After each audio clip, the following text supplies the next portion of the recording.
죽어서도 널 안 잊을 거야. 내가 준 돈을 기억해. 안녕하세요. 오승법률사무소 권희진 변호사입니다. 여러분, 혹시 스토킹 범죄라는 말 들으면 어떤 장면이 떠오르시나요? 누군가 집 앞에서 기다리거나 끊임없이 문자를 보내는 모습이 떠오르죠? 그런데 오늘은 그 이상의 충격적인 사건을 이야기해 보려고 해요. 이 사건은 법을 악용해서 피해자의 주소를 알아내는 사례로 스토킹이 얼마나 집요하고 무서운 범죄인지 보여줍니다. 법이라는 보호막이 가해자에게 악용되었을 때 어떤 결과를 초래할 수 있는지 지금부터 말씀드리겠습니다.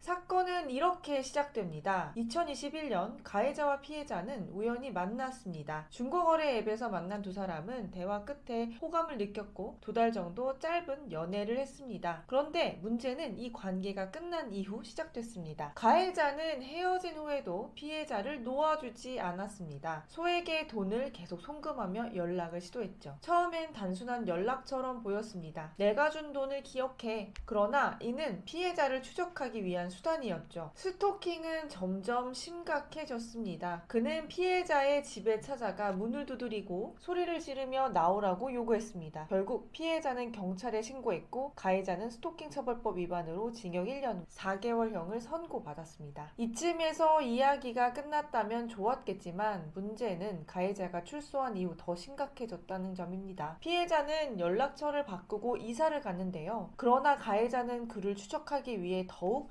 교묘한 방법을 사용했습니다. 가해자는요, 과거에 자신이 피해자에게 송금했던 돈을 근거로 허위의 대여금 반환 청구 소송을 제기했다고 하네요. 소송은 법원의 절차를 따르며 진행됐고 법원은 이 과정에서 피해자의 주소가 필요하다는 이유로 주소 보정 명령을 내렸습니다. 여기서 중요한 점이 나옵니다. 주소 보정 명령은 소송 상대방의 주소를 알 수 없을 때 사용하는 제도입니다. 그런데 가해자는 이 명령을 악용해서 피해자의 주민등록처분을 발급받아 주소를 알아낸 것입니다. 법이라는 시스템이 피해자를 보호하기는커녕 가해자에게 이용된 순간이었습니다. 피해자는 소송 관련 서류를 받고 자신의 새로운 주소가 가해자에게 노출된 사실을 깨닫고 충격에 빠졌습니다. 더 큰 문제는 가해자가 이를 빌미로 다시 연락을 시도했다는 점입니다. 피해자는 가해자에게 통화 한 번만 할 수 있겠어? 라고 메시지를 보냈고 가해자는 기다렸다는 듯이 답장을 보냈습니다. 죽어서도 널 안 잊을 거야. 내가 왜 소송을 했는지 생각해봐. 이 메시지는 단순한 협박을 넘어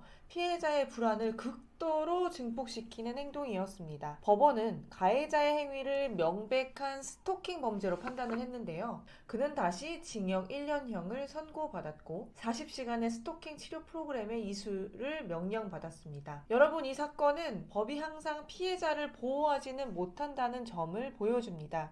특히 소송 절차가 악용될 수 있다는 점은 스토킹 처벌법으로 완벽히 막아낼 수 없는 것이 현실입니다. 그렇다면 이런 상황에서 피해자는 어떻게 해야 할까요? 가장 중요한 것은 전문가의 도움을 받는 것이죠. 변호사는 소송 절차를 악용하려는 가해자의 행동을 막고 피해자가 받을 수 있는 모든 법적 보호를 제공할 수 있습니다. 그리고 여러분, 스토킹은 단순히 개인의 문제가 아니에요. 오늘의 사례처럼 법을 악용한 스토킹은 피해자에게 더 큰 충격을 주고 이를 방치하면 사회 전체가 영향을 받습니다. 혹시라도 비슷한 상황에 처한 분이 계시다면 혼자 끙끙 해결하려 하지 마세요. 법률 전문가와 상담을 꼭 하고 도움을 요청하세요. 오승법률사무소는 여러분의 권리를 지키기 위해서 언제든 함께 할 준비가 되어 있습니다. 오늘의 이야기가 여러분께 경각심을 주고 도움이 되었길 바라요. 도움이 필요하다면 언제든 찾아주세요. 구독과 좋아요는 저에게 큰 힘이 됩니다. 다음 영상에서 뵙겠습니다. 감사합니다.